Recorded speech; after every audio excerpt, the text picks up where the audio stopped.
So poor communication or the lack of communication is always at the root of why couples, fall apart.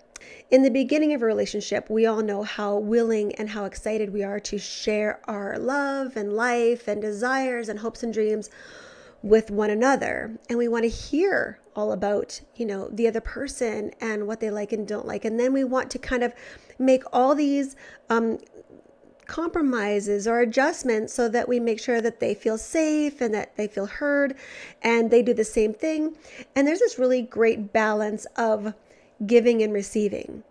And then relationships get busy and life get busy and careers get busy. And all of a sudden you take these, milestones, of your life and relationship. And so let's say you get married and then maybe you have kids and then, careers change or you build a house or buy a house or, just like, let's just even go with the stereotypical milestones.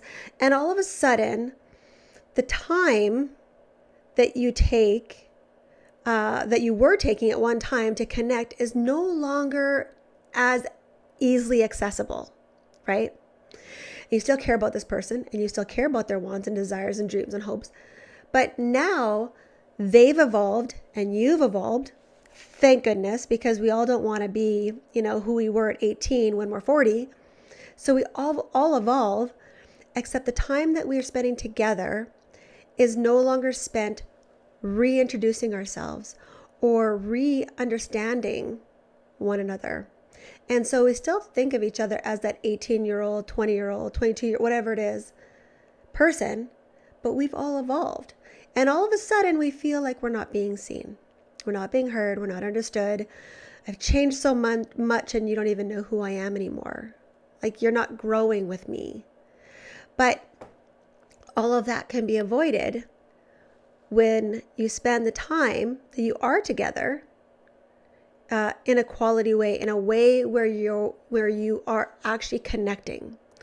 Now, with these busy schedules and children and all these milestones comes a lot of people will then say, I'm too busy. We're too busy to go on date nights, or we're too busy to, we're exhausted by the end of the night. We're exhausted and we just want to get to bed.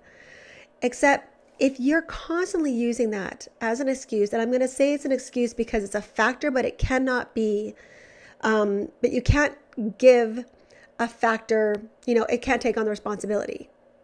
You can't say, I'm divorcing because there's no time. No.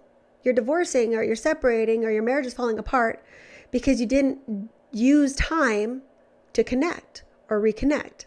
And of course, I'm not talking about, domestic violence and all these other things. I'm just saying on your classic relationship where couples fall apart. They drift apart. Now, how do we avoid that? Or not even avoid it, but let's say your relationship is there. How do you turn back the sands of time, or how do you change things? When you're together, the time has to be quality. When you're together, that very, very first step that you're going to take is to try to create a safe space between the relationship, between the two people. How do you create a safe space? Stop going into the conversation with judgment. Consciously make the effort to go into the relationship, into that conversation, into that time, accepting of the other person, wanting to hear what the other person has to say, wanting to understand them. But we're so focused on us being understood that we have so little tolerance of their needs at this point.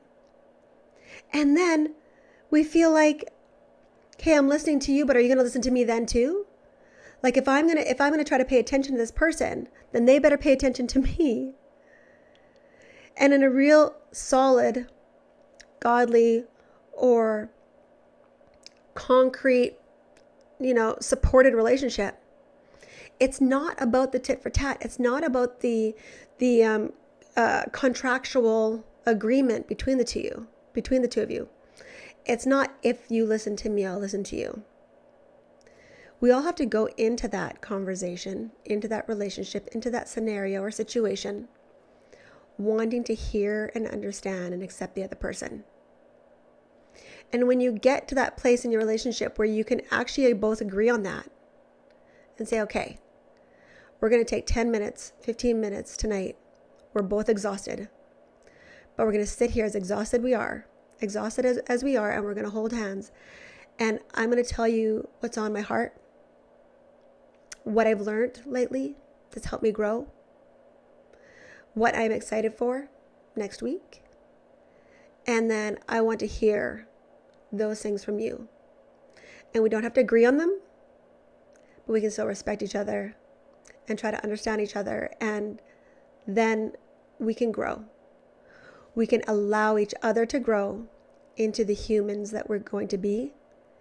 And we can create a safe environment, not only for the two of you, but if you start to have conversations that are safe, where both can speak and not feel judged, express themselves and not feel criticized or be criticized, and to feel understood, you will create the exact same environment for your children. As a parent, when you learn how to communicate with your spouse, that will directly impact how you communicate with your child. At first, we have so much patience for our little children, like these little bambinos. They can't do anything wrong. And we just adore them and we just accept them exactly as they are. And then they turn into toddlers, and then they get older, and then they're talking back, and all of a sudden they're, tweens and then teens. And then, like, if you have children in those older age groups, you know how quickly you can buck heads, how quickly things escalate.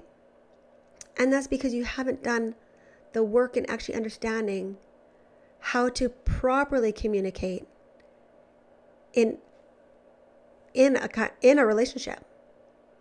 And whether it be because your parents maybe weren't the best example, or you didn't have a great, childhood, or siblings, or whatever it is, you're now at a place in your life where these are things that you can learn and implement. And it happens so quickly. Change can happen so quickly because our hearts were designed. We were actually designed to forgive quickly. But we hang on to anger and resentment. We hang on to shame and regret. Like, we hang on to these things, but we don't need to. Our body actually wants to let them go. And when someone says, okay, let go, you let go, I let go, let's let go together, how quickly your life and your relationship can change is an absolute miracle. So if you've been feeling lately like there's lack of or poor communication between you and your partner, address it.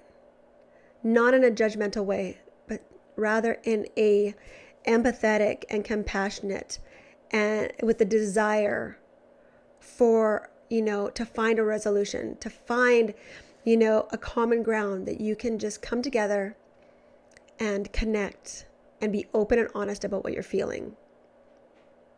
And it can change your entire world.